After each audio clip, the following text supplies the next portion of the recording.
ሰበር ዜና ባለፈው ሳምንት በሁለት ክሶች ነጻ የተባሉት አቶ ታዬ ደንደአ ሶስት አዲስ ክሶች ቀረቡባቸው። ሰላም ጤና ይስጥልኝ የቻናሌ ቤተሰቦች፣ ቀደም ሲል ያስደመጥኳችሁን ሰበር መረጃ ዝርዝሩን የማስደምጣችሁ ይሆናል። እስከ መጨረሻው አብራችሁን ቆዩ።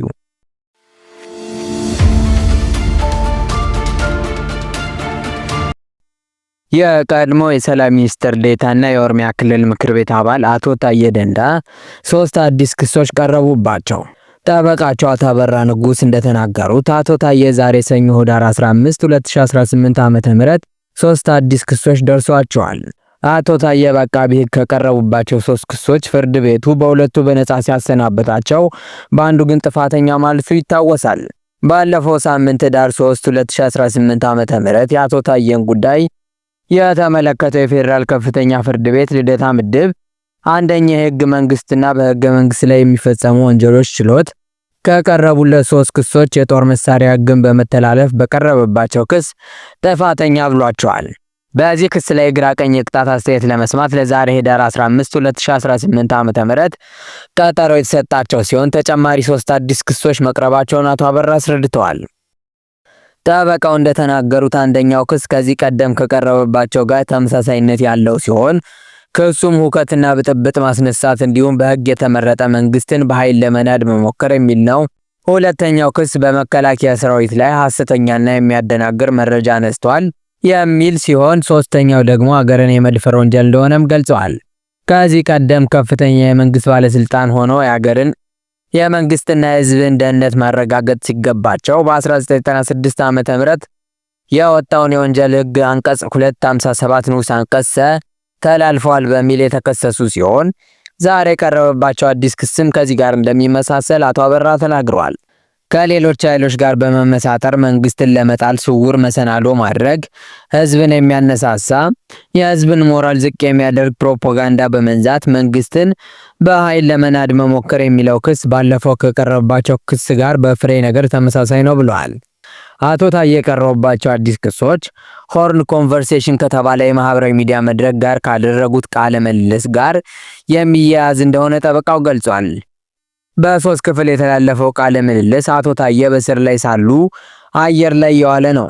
የቀረበው ክስ ዘርዘር ብሎ ሲታይ በተለያዩ ማህበራዊ ሚዲያዎች ቀርበው ሰሜን ዕዝ ላይ የደረሰውን ጥቃትና ሌሎች ጉዳዮችን በተመለከተ አሳሳችና ሐሰተኛ መረጃ ሰጥተዋል የሚል ነው።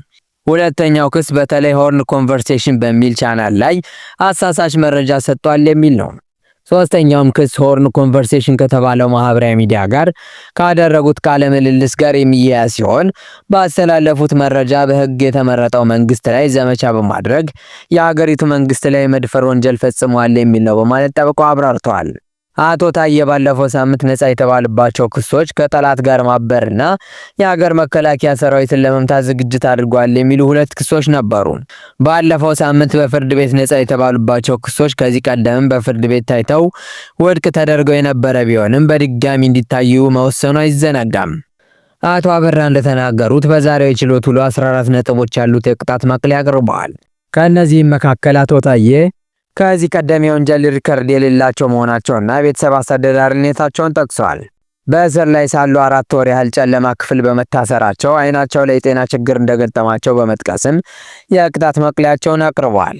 በተጨማሪም ከመታሰራቸው በፊት ያደረጉት የልማት ተሳትፎና ለበጎ አድራጎት ድርጅት የነበራቸው አስተዋጽኦ እንዲሁም በኦሮሚያ ክልል ጠቅላይ አቃቢ ሕግ እያሉ ለሕግ የበላይነትና የጸረ ሙስና ትግል የነበራቸው አስተዋጽኦ ተካቷል። አቃቤ ሕግ ባቀረበው የቅጣት ማክበጃ የጦር መሳሪያ ይዘው የተገኙት የሰላም ሚኒስትር ዴኤታ ሆነው እንደነበር ጠቅሶ ሕግን ከማክበር አንጻር አርአያ መሆን ሲገባቸው ያንን ተላልፈው የፈጸሙት ስለሆነ ቅጣቱ እንዲከብድ ጠይቋል። ፍርድ ቤቱም የግራ ቀኝ የቅጣት አስተያየት ለመስማት ለህዳር 23 2018 ዓ.ም ቀጠሮ ሰጥቷል።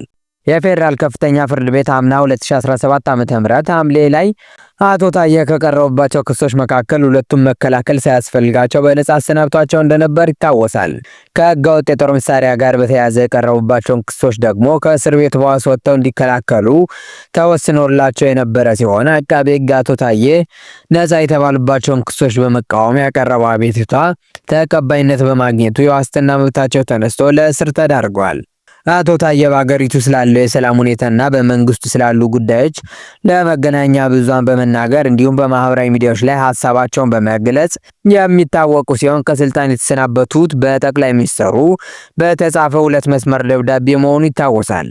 ይህንንም ተከትለው በማህበራዊ ሚዲያ ገጻቸው ላይ ጠቅላይ ሚኒስትር አብይ አህመድ ላይ ጠንከር ያለ ትችትና ክስ በሰነዘሩበት ምሽት በጸጥታ ኃይሎች ከቤታቸው ተወስደው 1 ዓመት ለሚጠጋ ጊዜ በእስር ላይ ቆይተው በፍርድ ቤት ውሳኔ በዋስ ቢለቀቁም ግንቦት 2017 ዓ.ም ጀምሮ በድጋሚ ታስረዋል።